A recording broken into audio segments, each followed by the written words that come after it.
28th, 2021 at 6:30 p.m.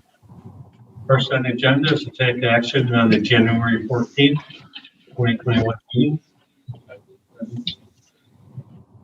Make a motion to accept the minutes. Did you just make the motion? I made a motion. All approved. Aye. Okay, now discussion on road maintenance district tax. Where do we go for Elizabeth?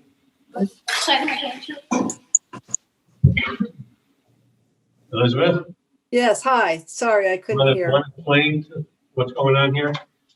Yes, hi, thank you. I am counsel for the Beechwood Lenstock Association, and Art Krieger is the president, and he's also on this board. And he would like to be able to speak if someone can authorize him. I can see him, he's attending, but he wanted to speak as well to you. Who are they wearing masks? Now they are, yeah. Elizabeth Goodman. You know, I'm having trouble hearing because someone doesn't have their sound muted. And they're speaking, okay. Hi.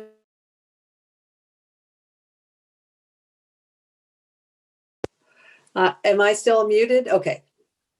I think I'm unmuted. Can they hear me? Okay. So I was asking if Art Krieger, Art is unmuted too. Art, I think you can speak now. Yep, good evening. Yes, the host just asked me to unmute myself. Good evening, Mr. Canales. Are these members of the select board on as well? I can't tell exactly who's on. If I can see them all, they're seated at a table, Art. If you are, I see that. Okay, I didn't have that. All right, good evening, members of the select board. Mr. Canales, just so I know where to start, did you receive my letter of January 26th, and were you able to distribute it to the members?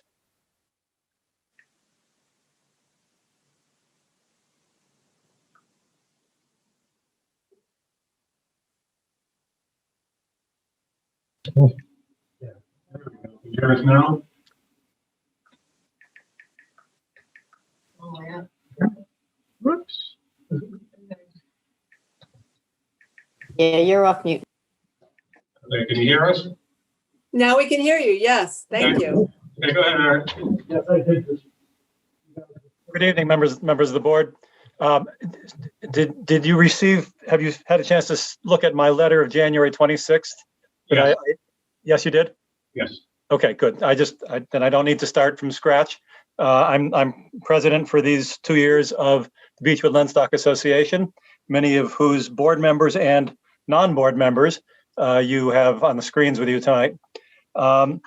Beechwood has functioned wonderfully over the years as a community, voluntarily raising money for substantial maintenance tasks that it faces. It has a big network of dirt roads with culverts, and it has a beach and swimming area to maintain. And so it's not a trivial undertaking to maintain it to our standards and to keep up the values of the properties and the tax base of the area.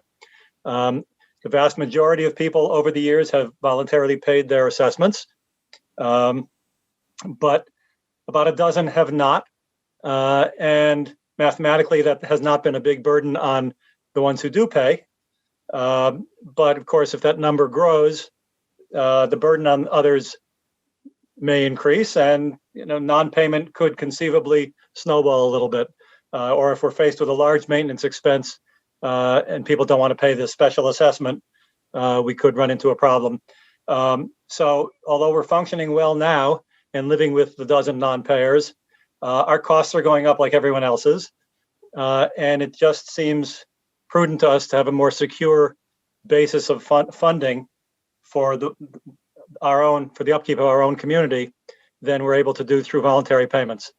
The legal mechanisms to deal with non-payment are not really adequate and would have a lot of drawbacks if we were to try to do that. So as I said, we've just been living with the non-payers over the years.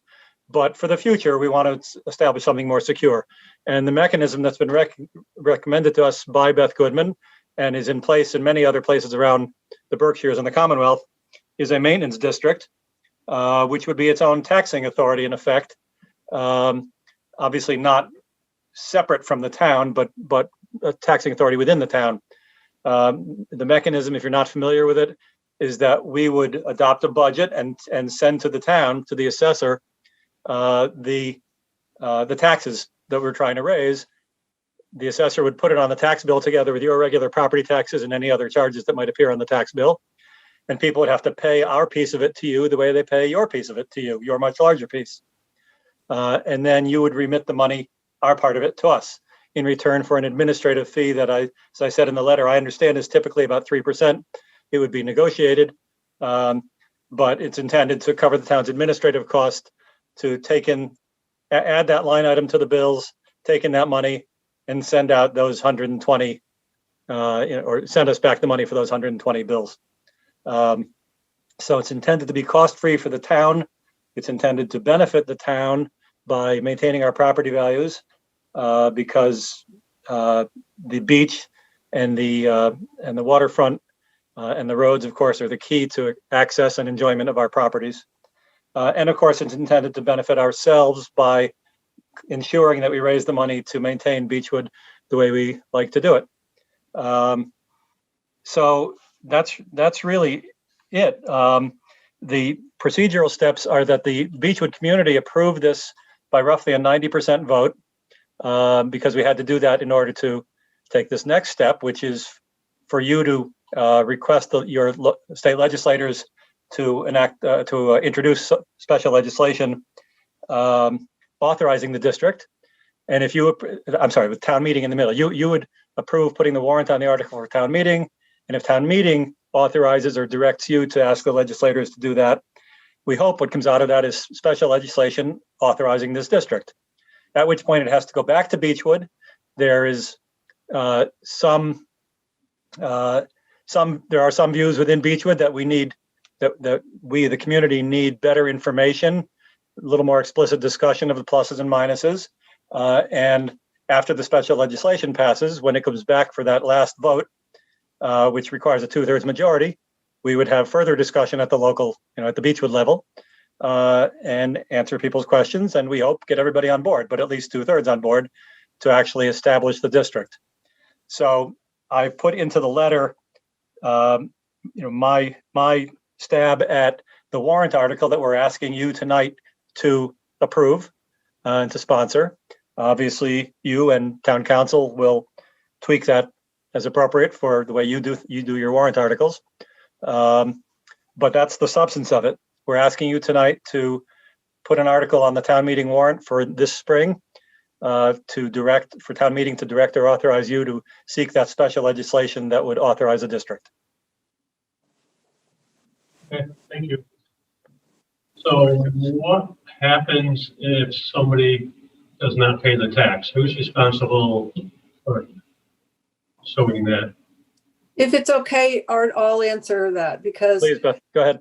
what you mean by tax is the district portion of the tax. Yeah. So the tax bill goes out with your tax and the district portion. So the district portion is, in this case, actually, everybody's going to share the same amount. It's not tied to the property value. And so it's going to be a very small amount. So people don't generally, in my experience with a lot of other special taxing districts, don't just pay the tiny amount on the tax bill that's assessed to the district. What they do is don't pay the town tax at all. In which case, if they're not in non-payment of taxes for the town, then you do what you normally do. You would file a tax lien, a taking, and if necessary, foreclose on that lien. There is a theoretic possibility that someone pays the town taxes and refuses to pay the district taxes, in which case the district can undertake the same process. They can file a lien, they can foreclose on. But it seems to me highly unlikely that would happen to the district tax alone. I've never heard of it. But that would be your committee doing it, not the town. Correct. And if we did use town services, it would be pursuant to an agreement with the town to use those services and to reimburse the town for the cost, as Art explained.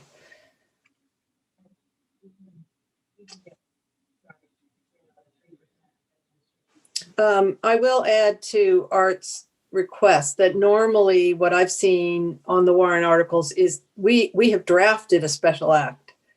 And normally that special act is attached to your warrant, and that is available. It's either attached to the warrant or available at town hall for people to read. You're gonna draft that, right? Yes. Um, That's what the Beechwood Lenstock Association reviewed and approved. what is the maintenance fee right now? The voluntary one that some people aren't paying? What is the what? The maintenance fee. What is the annual fee to residents now? It's $500 or $600.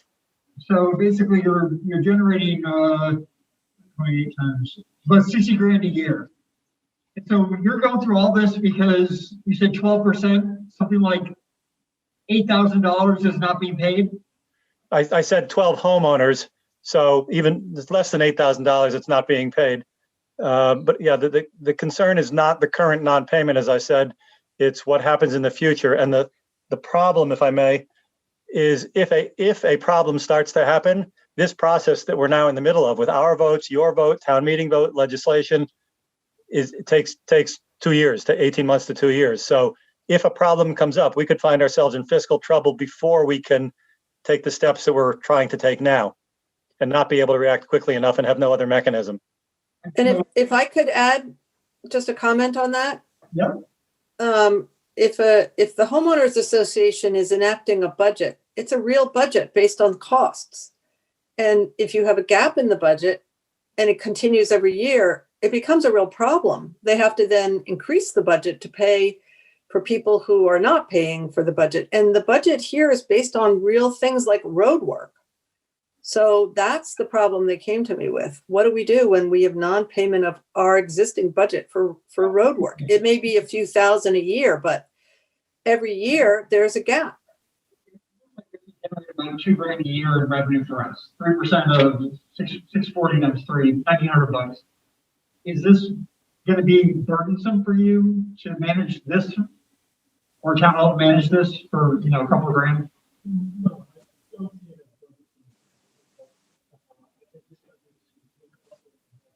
Mr. Canales is on mute, I'm afraid. Oh, sorry. And then I have one other question after.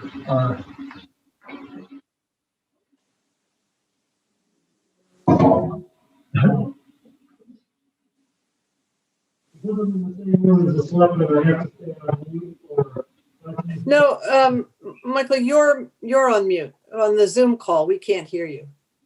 Can you hear me through the Selectmen now? If you talk very loudly and slowly, maybe.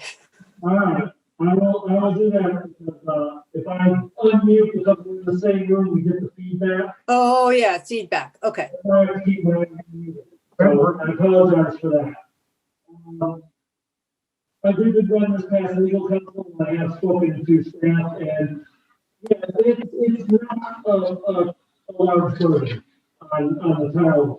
The pros of this are obviously it provides a stable financing source for the maintenance of these neighborhoods. It would preserve property values. The cons are it does impose record keeping and collection duties on the town. It's not something that we do. So, and as far as from a legal perspective, our law firm is uniform. It's purely just a decision of the town to make. So,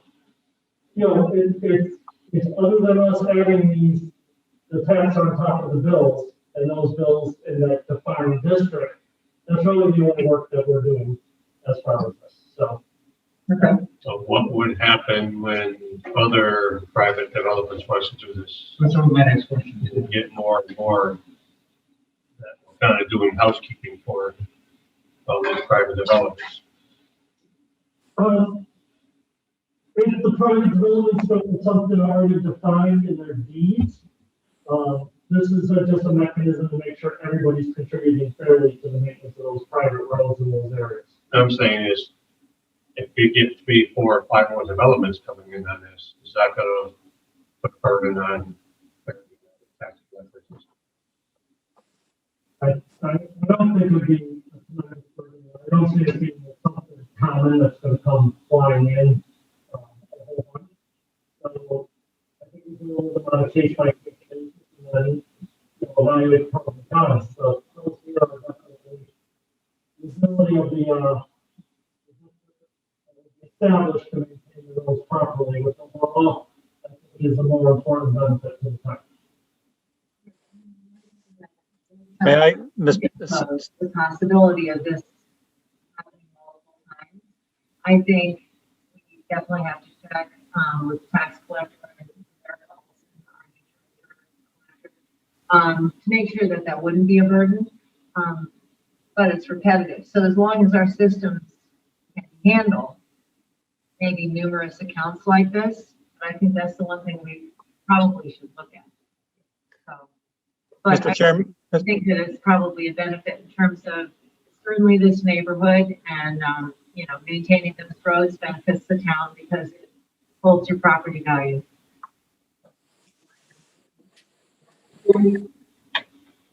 We have, in Stockbridge, we have at least, Mackinac Shores, Mackinac Terrace, Mackinac Heights, Lake Drive, Emerson and Wheatley Drive, and White Pines. These are all developments that predate the need to have an association before the roads went in.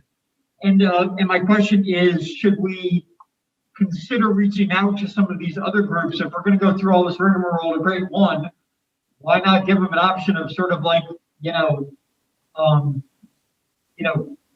just doing it once rather than doing it 5 times over 5 different, efforts. I don't know. may I answer that in part?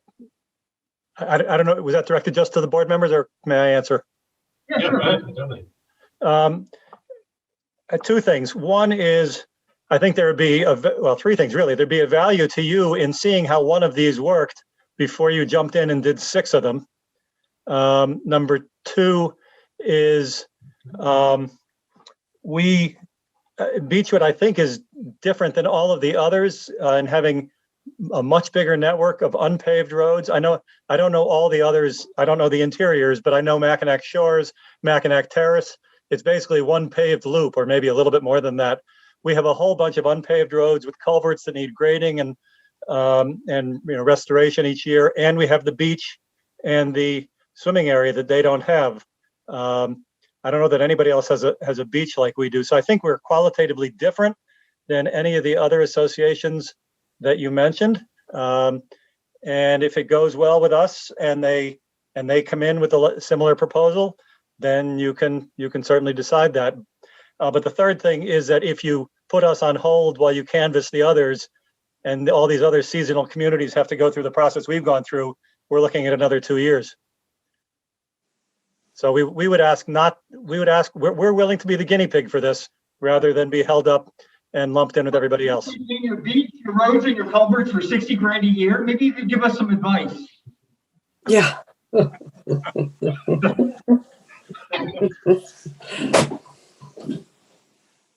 I have no problem with this. I mean, it's up to you. Yeah, I have no problem with this either. I think though we should check in, we can do quickly with the treasurer collector's office and make sure that moving forward that there won't be any obstacles and maybe take a vote on this next week. I mean, we're inclined to do it, I think. Let's just kind of dot our I's and cross our T's and, Oh. With it, no, I'm not for or against it. I think the council ought to put it on the warrant. I have no wish to put it on the warrant. Let the town make the decision. It's gonna be the final say. If we're looking, I just want to make sure that we'll make we have sure the those data. couple of points that we do talk to everybody involved in the town offices and make sure it's okay with them. And when's the next meeting?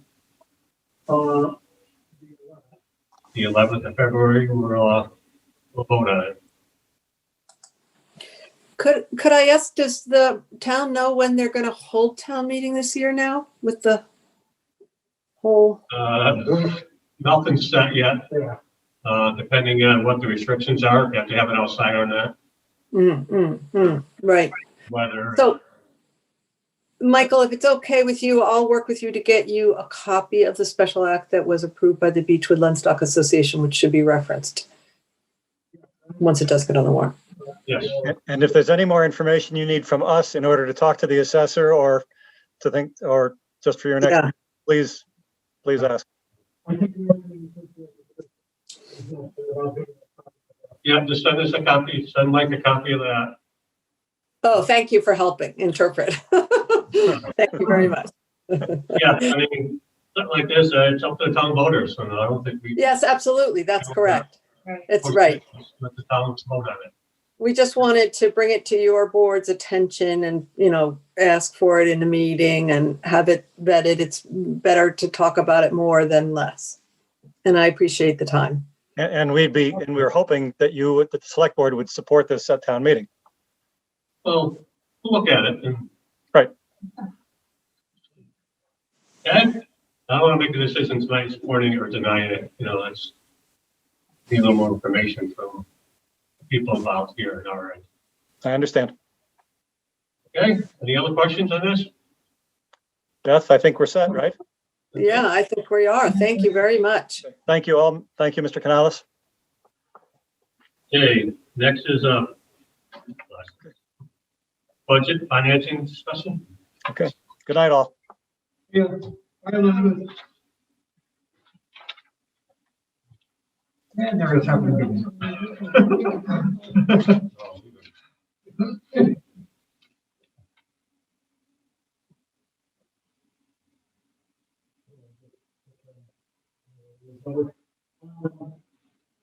As far as for the budget and the finance discussion, this article and the next article on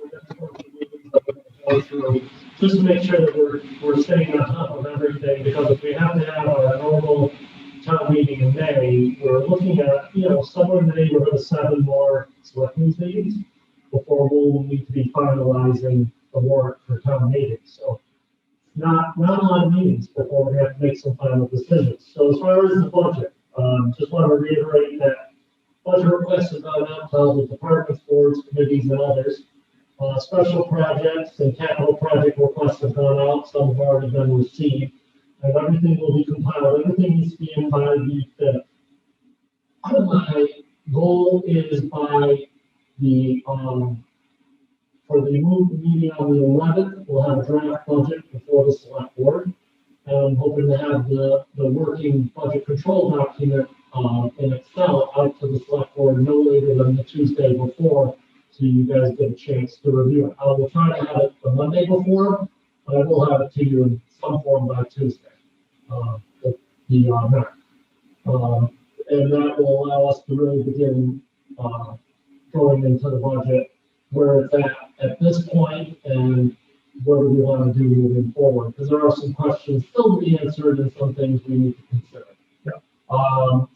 And then at that point, I'll also have the capital items that have been requested at that point for the committee, along with their supporting documentation. So you can begin reviewing each of those articles also. From there, then I will have a meeting after our discussion with the finance committee, and then can be decided if we're holding joint meetings or individual meetings or what other departments and that we want to have in and have budget discussions with.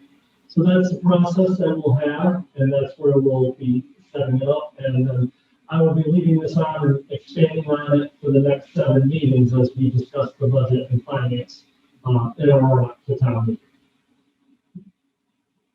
Do you want any feedback now on some open questions, or? If you guys have any open questions you'd like me to bring back for the meeting on the 11th, yeah, I would say please, let's have it. Okay.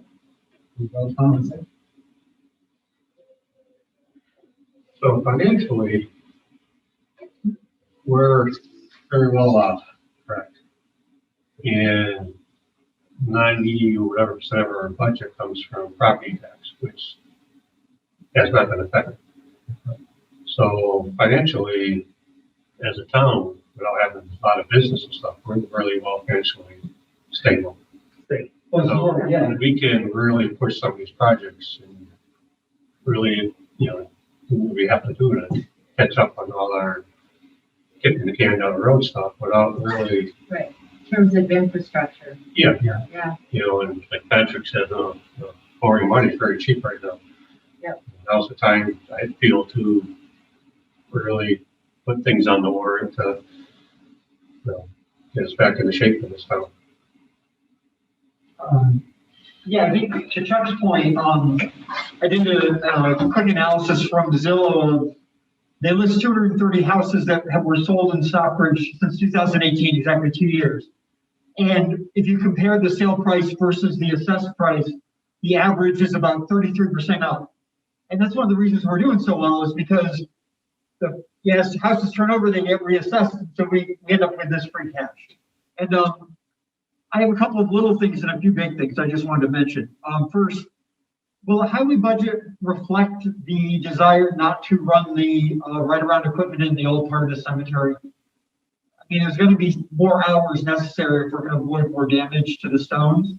And I think it would be nice, we're right on the cemetery meeting. I think it would be nice personally if we could budget to make sure they can do hand mowing push mowing rather than ride-arounds, just with all the stones that we've damaged. I also don't know if we ever got an answer on whether the repair of all those really old stones will be covered by the cemetery trust fund, or if we need to appropriate something to do that. But I want the cemetery repaired personally.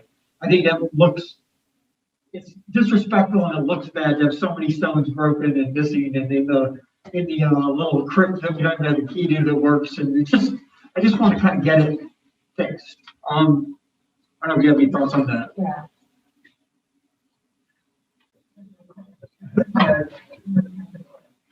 No, the cemetery trust fund, my understanding is that should handle the maintenance of the stones. But we don't know what the cost is going to be on repairing the stones. No, There's so many that are broken. I don't think that's the concern.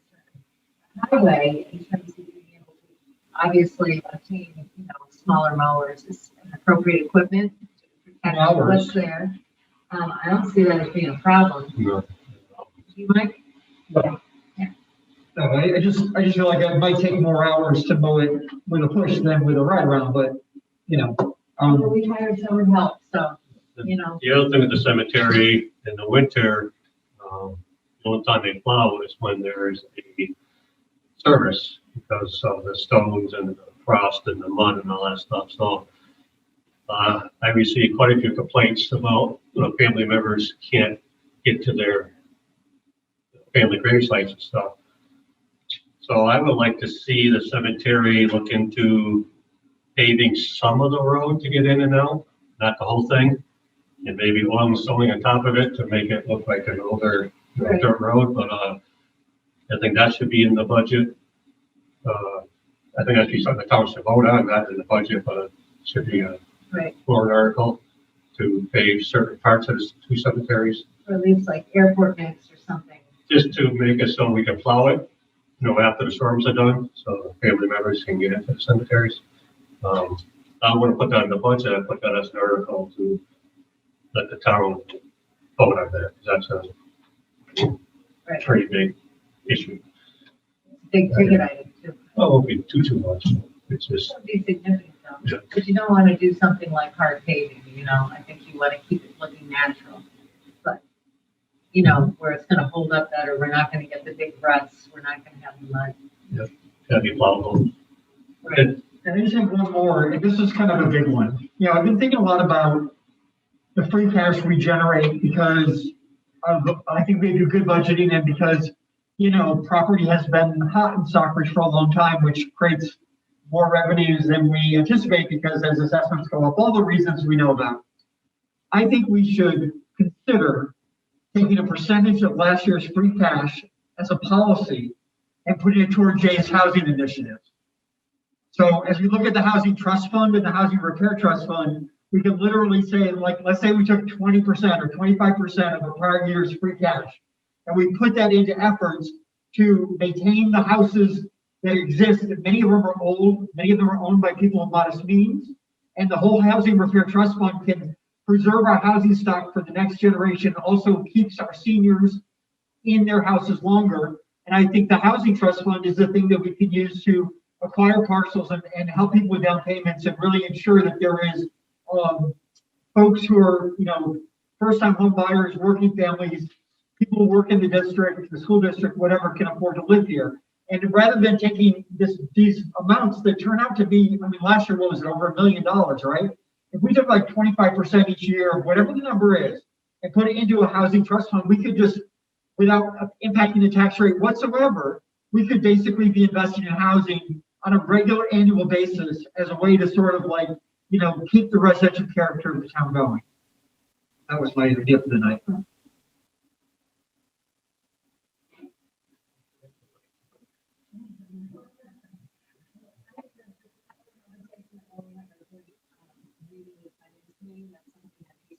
I don't know about 25%, but I think,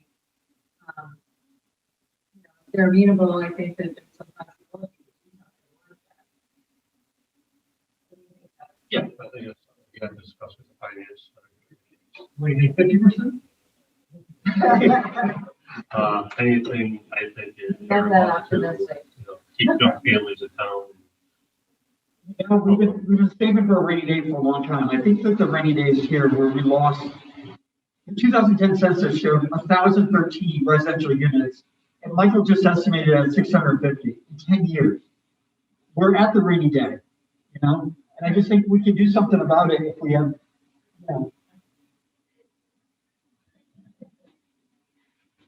No, but I think we have to also weigh that against all the infrastructure that we have to deal with. We have a lot of big ticket items that have to be dealt with, and the longer they're put off, the more they're gonna cost. absolutely, yeah. So I think it all has to be weighed, and I think it's a discussion we have with the finance committee. Okay. Okay. Anything else, not part of the budget? The warrant article? That's.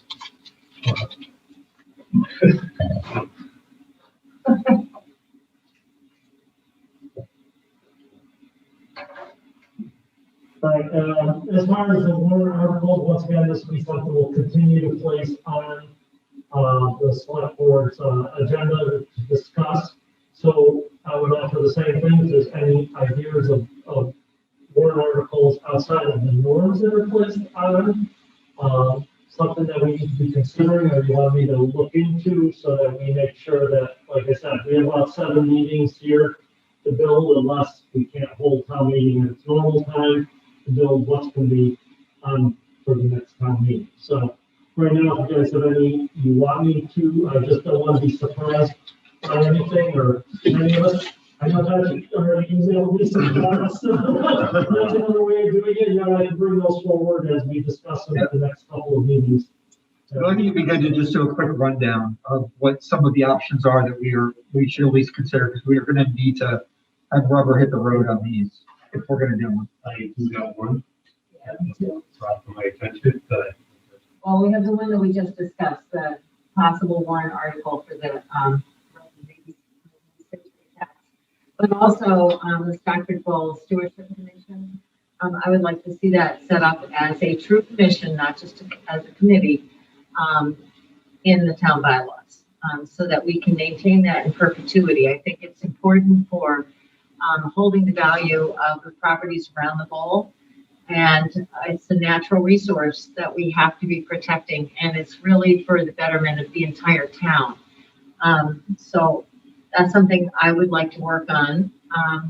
The one advantage of it being a committee is that, that this board and you as the representative of it gets to, sort of determine the membership. I mean, I have no problem with it being a commission, but then, you're kind of making it sort of independent of the oversight of, the town administrator in this board. No, not, it depends on how it's written. Okay. Okay, it depends on how it's written. So it can still be just an advisory group. Okay, with defined representation. So it's something I want to work on. and a few people bring it to my attention, and I think it's a decent one, it's the right to farm. Right to farm. Yeah. Pretty much every town around us has it. I went online and looked at Lee's, looked at Great Barrington, it's just pretty much a cookie cutter sheet. I changed the thing. We have I looked at the bylaws, we have a agricultural and forestry commission. It doesn't have anything to do with the right to farm act.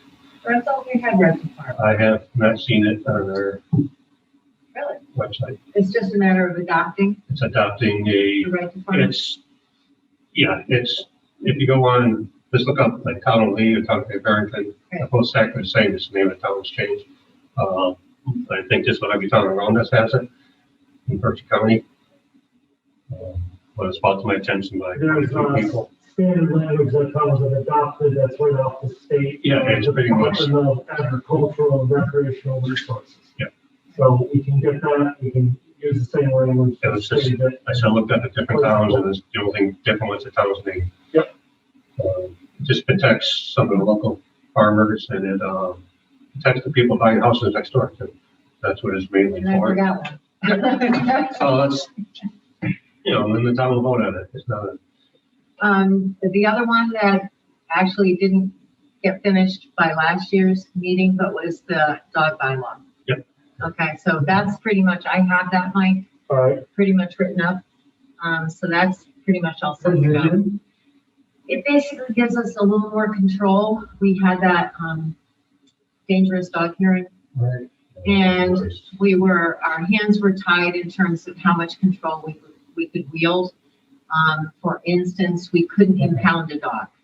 So, it was put together, but then it was a little crazy this last year. So, but I think that should come on this year. I just have a couple. All right, so first of all, we're also both Vin and Daryl each separately asked for a bylaw. Vin was on the house numbering, and Daryl was on the bear proof, trash containers. I wrote the house. Well, I cribbed the house numbering from some other towns. I combined them together, wrote a draft. Already have feedback from Donna, and we're gonna work on just sort of getting that one ready to go. We should be able to do that relatively quickly. I think it's just accept changes at this point. Yeah, it's just basically having a requirement that, that your numbers by the street, if you're more than 50 feet away, or if you go down the driveway and it forks, which tells which one way the numbers are. It's basically a standard thing in any town. Standardized. Yeah. Okay. Yeah.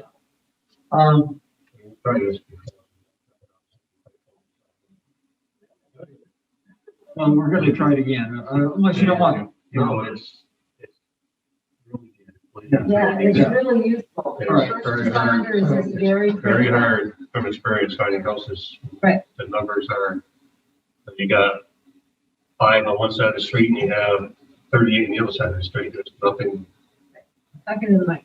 it's You're just the guy with experience. Yeah, You it's- and me both have it's dealt with this. very, very confusing especially at night for emergency personnel to find locations. And I have no experience with that, but I still think it's a great idea. Oh, So, yeah, we're all in agreement. It's definitely needed. All right, the next one is that I've identified at least 4 planning board bylaws that they're working on. I think there's the parking bylaw, the sign bylaw, this OSRD bylaw, and perhaps an ADU bylaw. That may be a little bit ambitious, where we need things by early April to go through the legal process and all the rest of it, but we've got some planning board representatives here, and is that comprehensive, or are you guys plan on doing more than that, less than that? What are your thoughts, if you have any? Or maybe you can get back to Michael.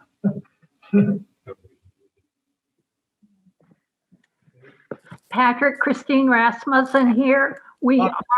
Can you hear me? Yes, Yes. Dan. Oh, great. We are definitely working on all of those bylaws. We know that the parking, the downtown area sign bylaw, the issue with requiring driveways, a request from Ned Baldwin, are almost finished. OSRD, we certainly hope it's going to be ready. It's an interesting bylaw. We're in the process of reviewing it. Our consultant knows we expect it to be done, but that one I cannot guarantee at this point. Okay. Are there any other ones besides, do you think that you'll get to the ADU with Phil or no? We could, as soon as Philip finishes the work that he's doing, that's the next issue that was approved for him to work on. So I think that's a potential. The one thing that you're talking about with warrant articles that I think the planning board is going to be requesting is funding for the contract planner for another year. This is Philip Arnold that we contract with the Berkshire Regional Planning Agency to have him work. He's presently working 1 day a week on our bylaws. It's a little slow for him to get started because he had to do a review of our bylaws. Yeah. But now we're hoping to move forward. So that may be something that will be further discussed, but just keep it in the back. Budget, a certain amount for, this sort of thing. But, I guess then, other things we've talked about is that, with,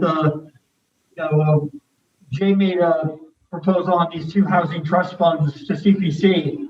According to Donna, we need to approve the language on the trust funds before we can appropriate money from either the town or the CPC to fund them.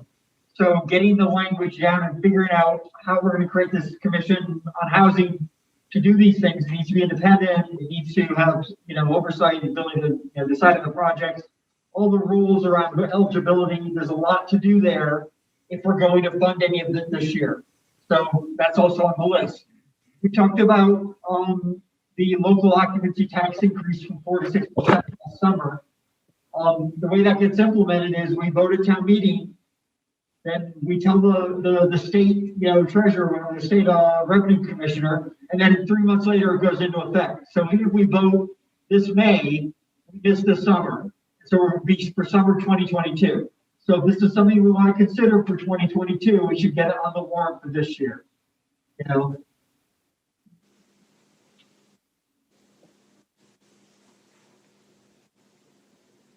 Yeah, I was also going to mention, I forgot to, going from 4 to 6% on the occupancy tax.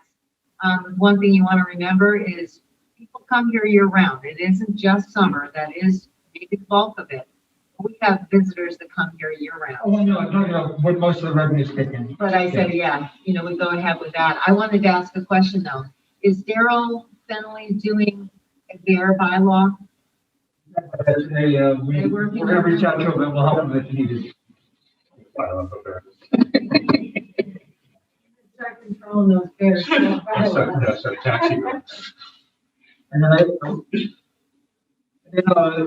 then the other thing I think that we need to, basically that 4 to 6%, at the median house price, it saves about $100 a year for every taxpayer, at the median. So, $100 is, it's real money to some people, and I think real money to other people. I think that's a good idea.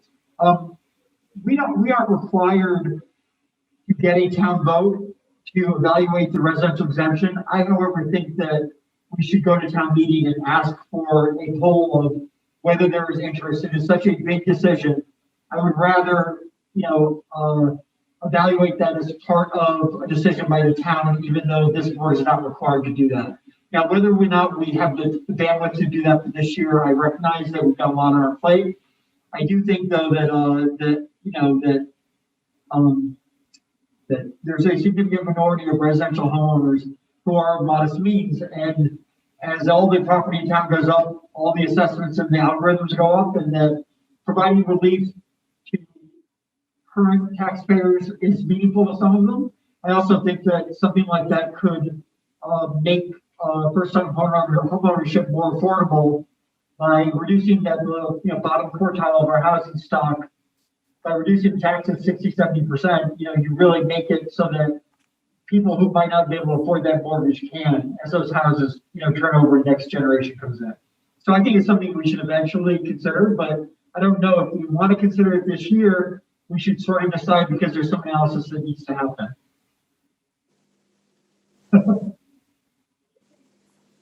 No. So, what we need to do is we had asked the assessor's office to do an analysis, and he Preliminary is done, I'm gonna be sending it out.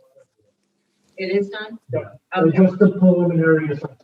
So you can take a Right. look at the numbers. Okay, That's yeah. nice to dig deeper into. Okay. Yeah.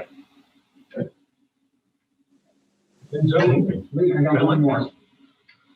Sure. The last one is the short-term rental bylaw. I wrote a draft of something I cobbled together things from about 20 different places. It's probably not gonna pass legal muster in its current form, so I asked Donna for some input on that. The only reason I didn't bring it in today is because she had some real questions whether certain parts of it would fly. What I was trying to do is in effect create two classes of operators, one just a resident and another that is just an absentee owner, and create different rights under it. A number of cities and towns in other states do that. I couldn't find one in Massachusetts that did. And so she's trying to figure out a way to make that happen so that we can basically encourage it for residents, make the houses more affordable, and discourage it for absentee owners like at 7 Hawthorne Street. But we're still working on it, and I should have something in the next few weeks to comment on.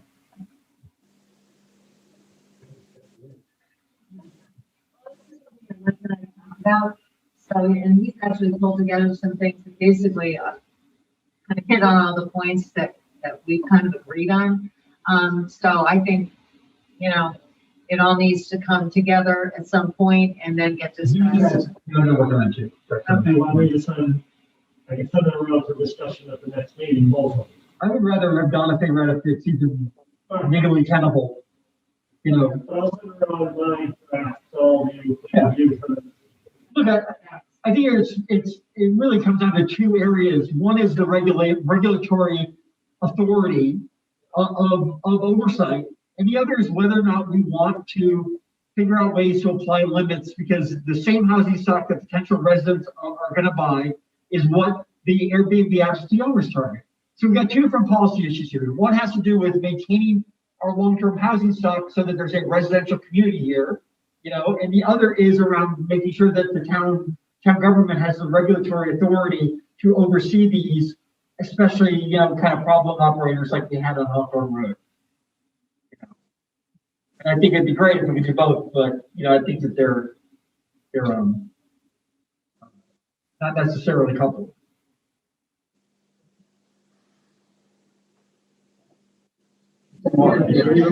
Question next week?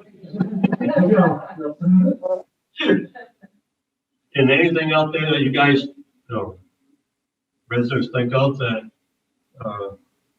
just let us know. Raising their hand. Okay, CARES Act, Stockbridge Library, the HVAC system. Is that right?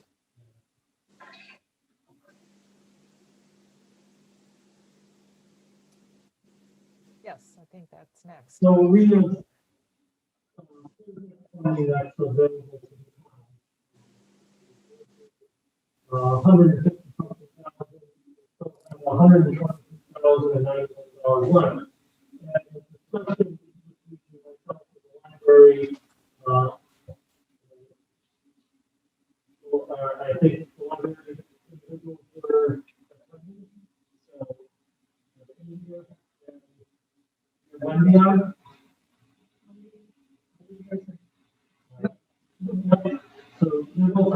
So the discussion was around the Stockbridge Library is looking to upgrade its heating HVAC system, and part of it is to address some of the concerns around COVID, and some is also around it would address two concerns that we have. So in looking at it, I did reach out to the state to find out if CARES fund would be available, because under CARES it does identify HVAC systems. And they did say that if we wanted to, this is a project that could be funded through the CARES Act.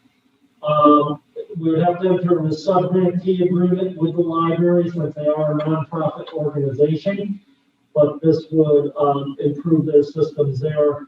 What we're proposing is to take $100,000 of the remaining money from the CARES Act and submit it for approval through the program to be a matching fund for what they're going after for additional funds and other sources. I have a question. Could we have used CARES money for our HVA system for town hall? If it's COVID, as far as the one, the repair we just did, Yeah. no, because we weren't addressing COVID because it was a repair. This one, you have to be upgrading your system in order to address, HV or COVID-19, issues. And then in the report, they identify some of the things that they'd be doing to address better air quality around COVID-19. And as far as the CARES Act, if it wasn't extended, we were actually, the CARES Act was expiring December 31st of 2020. And at that time, there was no request from the library or anybody else. We had used it to upgrade our portable computers for town hall, under the telephonic communication piece of the CARES Act. But we would have been returning this money. So at this point, this would still leave us with $23,000 if there are some other CARES items that come up that we need to address. But it would be a good support for the library. And I'll encourage you to invite the library to speak on the benefits of this. Any comments from the library?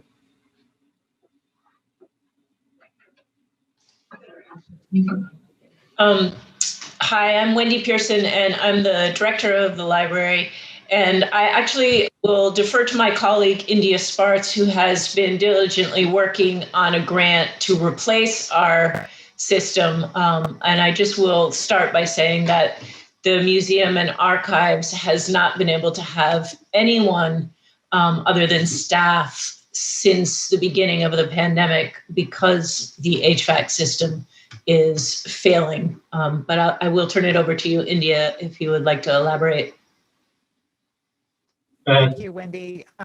Good evening, everyone. My name's India Sparts, and I am the curator in the Museum and Archives. And I wanted to just clarify that the HVAC system that we're talking about is specifically for the Museum and Archives department. I'm not sure how many of you have been there but we are located downstairs in the basement, and that's where our local history collection is. And most of our one-of-a-kind unique materials. So this is the unit that we are finding is basically lived out its useful life, and we would like to have it replaced. So that, in trying to make that happen, I've applied to a Mass Cultural Council Facilities Fund grant. And in that, which just went in about 2 weeks ago, we'll find out this spring whether we get that. As many of you might know, there is a match component, and this would fit very well with that match component. And so in talking to Michael, this is something that we think would be a wonderful, obviously we'd be very welcome to have it. And if you have any other questions, I'm happy to answer anything else you might need to know. If you don't get that grant, you got other financial avenues you can take to match that 100,000? Well, right now we are looking at foundation funding outside. We don't have the operating funds. And by the way, when you go in and you look at some of these state programs, they have pretty specific guidelines about what can serve as a match. So we have to raise the money outside of our own budget anyway. And so we have I put out other applications, and I'll find out this spring, but I put in for a CPA match, which would work. I put in for a private foundation. So there will also have to be some fundraising on the part of the library. So we are working on meeting that other half of this match. 92 million. So it's 300,000 just for the HVAC in the museum. Right. This would be for the installation and a retrofit for that museum. That's what we had a feasibility study, and we have come up with that. Are you still pursuing the CPC funding? I saw you put in a CPC application. Can you? Yes, we did. We put in for a partial match under the preservation. This is a bit of a two-edged sword. On one hand, sorry? How much did you seek from the CPC? Just out of curiosity. I'm sorry. I don't remember. 20,000. Request from the CPC. Right. How much? 20,000. How much? 20, 20,000? 20. Yeah. Any questions from the public? Questions from the public? I'll make a motion that we approve the $100,000 to go to the library. I'll second. All those in favor? Aye. Aye. You got it. Thank you very much. Hear ya. Thank you very much. We appreciate it. You're welcome. Okay, continuation of special permit hearing to consider the application of Chancey E. and Elizabeth Hazen for property located on 22 Yale Road. So we had the meeting last week and it brought our attention that 3 feet of the building was on the neighbor's property. And we received a letter from the neighbors approving it. Is that correct? Yes, we did receive a letter from the neighbors saying that they would not contest it. I did still see that we did look into the law, and due to the fact that there's still some questions whether or not the easement is in full effect, the only thing that would have to happen is we would need the other landowner to simply sign their name onto the application for the special permit, recognizing that both parties have approved for the application to move forward. If that's done, you guys can approve this contingent on them coming in and signing it, and then we take their email letter that also to the folder to show that we have a record that this has happened. Is that agreeable on the point? I'm sorry, I couldn't quite hear what you wanted. What could you please say? Who needs to sign? Can you hear me now? Yes. Yes. Thank you. So the only thing that the select board will need is. Can't hear you. I don't know, I don't think our mic is working. I'm ready to go up to the laptop. So we need to. Can you hear us? I cannot hear you, sorry. We also have 5 connections here.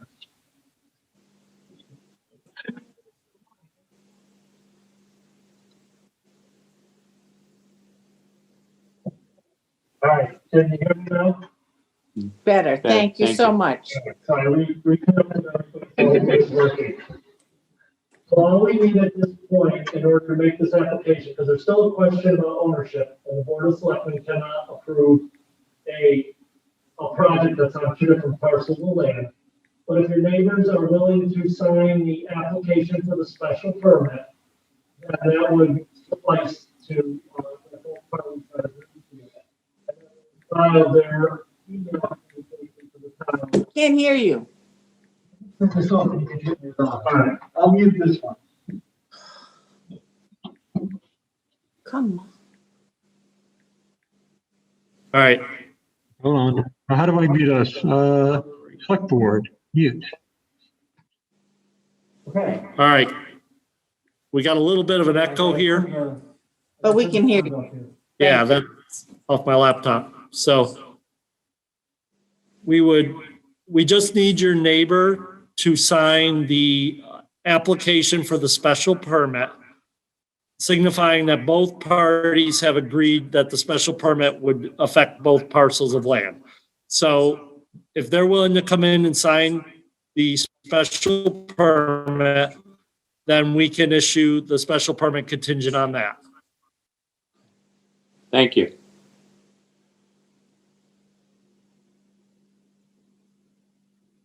Well, the Laidlaws are here. Are you guys willing to sign? Hang on, gotta unmute them. I think we will send an email to the board saying we wouldn't stand in the way of this. They should have that. We have that. Thank you. And so am I understanding, Mike, that you need our signature on a document? Yes, we would need your signature on the special permit application because it would be an application. That way we're covered for both properties. And how do we find that? We will have it here. I will send you an email. I think I already sent you an email where you can contact Teresa here. Okay, Stop down, and she's adding lines to the special permit application, and you can just sign on those. okay. I am curious though, from many perspectives, why this required a special permit. Is that because they changed the dimension or the shape or size of the new structure? Because they should have, ideally, they should have 2 years under the law to rebuild without any special permitting. The So why- 2 year of Why- replacing a structure as if it's destroyed. Which- Not voluntarily taken down. Oh, I see. Okay. Yes. But why was there a need for a special permit? Because they took it down. No, No, it's according to what Because Ned, of the setbacks don't meet under the town bylaws. It's a non-conforming lot, requires selectmen's approval through a special permit. Okay. And the only reason we need both names on the application is there was a question of whether or not the easement is in effect. So the easiest solution, speaking with the building inspector and checking with other building inspectors and the rest, the easiest thing is to have both parties sign on the application so they understand. So we have some documented proof, not just an email, but with a signature. Okay. Okay. That we acquiesced. It doesn't necessarily pertain to whether the easement is still in effect or not. It's just that we agree to it. Right. What happens if there's future owners? If the easement is technically not in effect, could that impact? That's not our, that's theirs. As far as we're concerned, both have applied for this. Therefore, it's legal. I mean, I'm just saying you guys might want to figure out the easement, because if you go to sell your property ever and the easement's not in place, it could be a hornet's nest dealing with it. I think, Is that Patrick? Or is that Chucky? That was Patrick. That Okay. was Patrick. So the easement, it could be argued that the easement is still in place. So, Or I not. it could be, but you want to litigate that in the future is my point, especially if you're going to sell the house at some point. It's up to you guys, I'm just saying. Okay. it's very clear, excuse me, it seems very clear from Mike Considine's point of view that the easement still is in effect. And I thought, Most likely it is. yeah, Okay, it so, could be argued that way, but it's not a big deal. okay, I'll make a motion, we Simply approve saying the that. special permit Second, with the two property owners signing the permit. Yeah. One second. All those in you get favor? the second penny tonight. You're doing a lot of talking. All those in favor? Aye, there you go. thank you, Michael. Thank you, Select Board. Thank you, Laidlaws. Thank you. Everybody. Yep. Yep. Okay, you there? Yeah, me too. Leave meeting. Unmute you. Just Ready, as. ready. Oh, You? yes, sir. I just wanted to say, good job with the snowstorm. I noticed the sidewalks are all plowed and the ones on East Main Street look really nice. And You'd have to, appreciate you and your crew doing a good job with that snowstorm. Thank you. And I'd like to also, now that we're moving into our new workspace, the highway garage, I would like to thank Nick Fretzel. Water and sewer has been great. Michael Canales has been real great. And Ned Baldwin has been super. I also want to thank the town residents for their patience and, with the buzz of the equipment running around and the trucks and the building going on. Everybody's been real great, and I thank the community for that. And the highway is looking forward to returning, some of this. So just really thanks for everybody involved on this. It's nice to be inside this time of year. Yeah. Long time coming. That was a project from where. Yeah, so. But I'm glad we're wrapping it up and you guys are in there and getting it settled in. So, thank you for everything you and thank you for us. Yep, I will. we have one person whose hand's been up. Who's that? John. John? John Gillespie? You got something to say? I was giving a high five to the, I'm the board president of the library. I was giving a high five to the decision. Sorry, maybe I hit the High wrong. five. Thank you. The Zoom class. Any other comments from the public or adjourn? Seeing none, make a motion to adjourn. You got that? All those in favor? Aye. Thank you. See you later.